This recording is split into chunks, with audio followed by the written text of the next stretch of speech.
56ാമത് GST council യോഗം ഇന്ന് ഡൽഹിയിൽ ചേരുകയാണ്.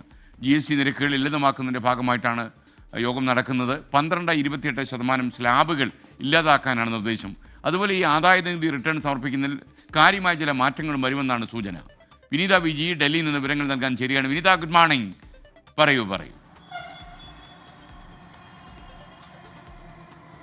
Very good morning S K സൂചിപ്പിച്ചതുപോലെ തന്നെ 56ാമത് GST കൗൺസിൽ യോഗമാണ് ഇന്ന് ഡൽഹിയിൽ ആരംഭിക്കുന്നത്. നേരത്തെ തന്നെ ഈ സംസ്ഥാനങ്ങളിലെ ധനമന്ത്രിമാരൊക്കെ എത്തി നിർമ്മലാ സീതാരാമനുമായി കൂടിക്കാഴ്ച നടത്തി ചില ആവശ്യങ്ങളൊക്കെ തന്നെ അവർ മുന്നോട്ട് വെച്ചിട്ടുണ്ടായിരുന്നു.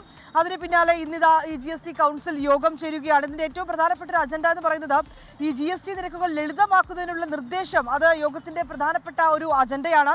കേന്ദ്ര ധനമന്ത്രി നിർമ്മലാ സീതാരാമന്റെ നേതൃത്വത്തിൽ ചേർന്ന യോഗത്തിൽ എല്ലാ സംസ്ഥാനങ്ങളിലെയും കേന്ദ്രഭരണ പ്രദേശങ്ങളിലെയും ധനമന്ത്രിമാരും ഒപ്പം തന്നെ കേന്ദ്ര സർക്കാരിലെ ഉന്നത ഉദ്യോഗസ്ഥരും ഈ യോഗത്തിൽ പങ്കെടുക്കും.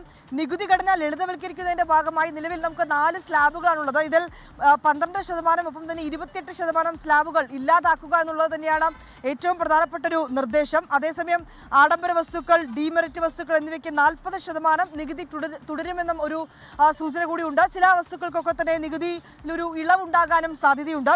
ഈ റിട്ടേൺ സമർപ്പണങ്ങൾ, റീഫണ്ടുകൾ തുടങ്ങി സംബന്ധിച്ച കാര്യമായിട്ടുള്ള മാറ്റങ്ങൾ അതിലുണ്ടാകില്ല എന്നുള്ള അത്തരത്തിലേക്കുള്ള ചില മാറ്റങ്ങളും ഈ അജണ്ടയിൽ ഉൾപ്പെടുത്തും എന്നുള്ളത് തന്നെയാണ് സൂചന. ഏറ്റവും പ്രധാനപ്പെട്ട ഒരു കാര്യം, ഈ ചില വസ്തുക്കൾക്കൊക്കെ തന്നെ ഒരു നികുതി ഇളവ് കൂടി ഉണ്ടാകാനുള്ളൊരു സാധ്യതയുണ്ട്. ഇത് ഈ ദീപാവലി സമയത്ത് ജനങ്ങൾക്കുള്ള ഒരു സമ്മാനമെന്നാണ് പ്രധാനമന്ത്രി നേരത്തെ തന്നെ ഇതിനെ വ്യക്തമാക്കിയിട്ടുണ്ടായിരുന്നത്. പക്ഷേ സംസ്ഥാനങ്ങളെ സംബന്ധിച്ചിടത്തോളം ഈ നികുതിയിൽ അവർക്കുണ്ടാകുന്ന ചില ബുദ്ധിമുട്ടുകളുണ്ട്.